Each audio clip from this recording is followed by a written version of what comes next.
Hello everyone, I'm Jack Ellaby from Friends of the Lakes.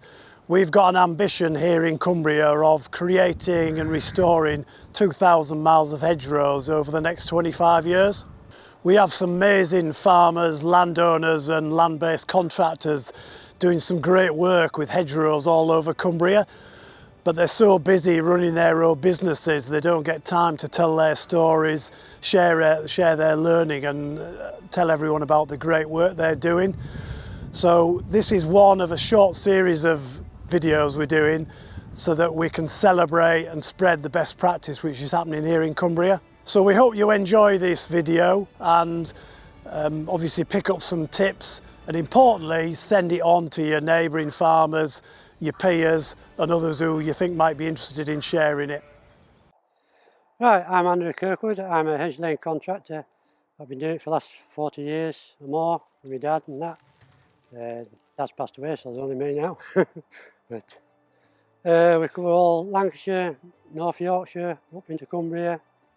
Well, anybody who rings up and asks, we usually go and try and do a bit for them. We mainly Lancashire and Westmorland hedge laying style we do, which sort of varies from area to area how it's done, depends on what the hedge is, what you got, how it looks like. We roughly do anywhere from 2,500 to 3,000 metres in a year hedging. Right, nowadays we're doing quite a lot of training with Lancashire and Westmorland Association. There's quite a few of us doing the training. Trying to get the young ones more interested in it, and we seem to get quite a lot of the middle-aged, the 20s to 30s seem very keen on the job at the moment, but everyone helps and everybody comes and has a very good day. Some perfectly novices, never touched a hedge before. After 2 days training they're quite good and surprising what they can do and make a good hedge.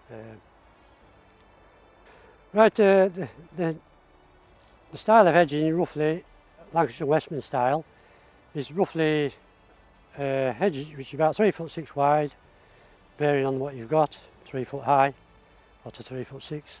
Roughly waist height is what you'd always work on as a good example for height wise.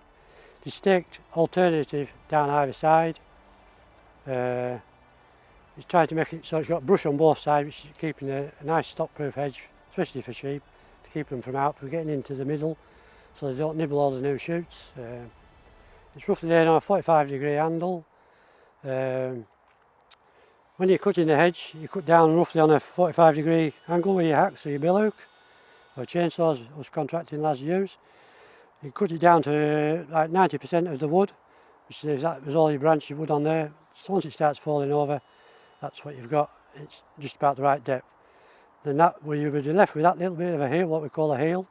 You take the heel off, so that's cut off, on an angle so the water runs off, and all your new growth is going to start from this place here for the next time, and roughly 2 inches off the ground.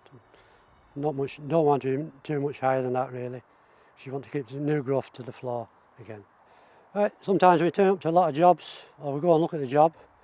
We ask the farmers either take the fence down or at least take the barbed wire off the top, because if the fence is good 2 metres wide for either side of the fence, there's nearly enough room for you to work inside, which saves him a job. He doesn't have to take his fence down and put it back up again.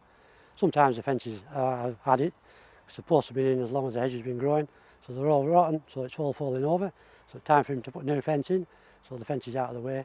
Right, when you come up to a hedge, a lot of hedges they haven't been flailed that very tight, so the farmer usually lets them grow out a lot.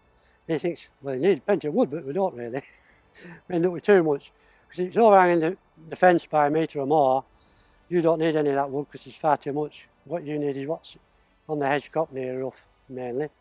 Then you look at the hedge, you see that if it's got old liggers in, which is the horizontal ones at the bottom where it's been laid from last time, most of them near enough always have to come out because we don't need them. As long as you've got enough regrowth, but sometimes when you've got the old ligger, it has grown up shoots off the old ligger, and sometimes you need them if it's a gappy hedge and it hasn't been planted up last time.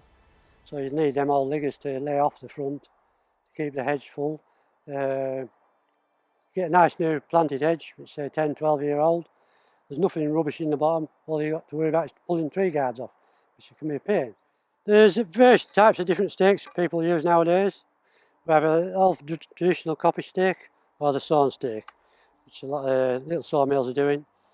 The copy stake is roughly 80 pence to a pound.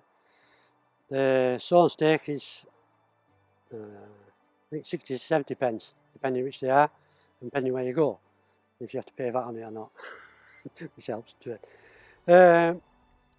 Some people, farmers, will would like copy stakes because they think they look better, depending where you go. Some gardens or something. Yeah, like if you're doing a big hazel, a hedge with a lot of hazel in it, the hazel hedge has multiple of stems, so you will always get plenty of wood in that hedge, which you always won't need. And 9 times out of 10 you will be knocking quite a lot of stakes out if you want to. Some people don't say it's too much of a faff to knock them out, but I think you might as well knock a stake out if there's a stake there to come out of a hedge. So it's saving you a bit of money, the farm a bit of money maybe. But that's it. When we're contracting, our chainsaw is nearly the predominant thing we use. So it's very easy, it's quick, it's fast, it cuts everything, it speeds the job up a little bit. When you're contracting, you are trying to make some money out of the job, not just plod away doing 10 minutes a day. You're not going to make quite a lot of money out of that. So the saw is mainly for all the big stuff. Then if you get some right small stuff, we can use the bill hook. It's just handy to cut the little bits, or pulling brambles out of the way if you don't want to be in with your saw. Yeah.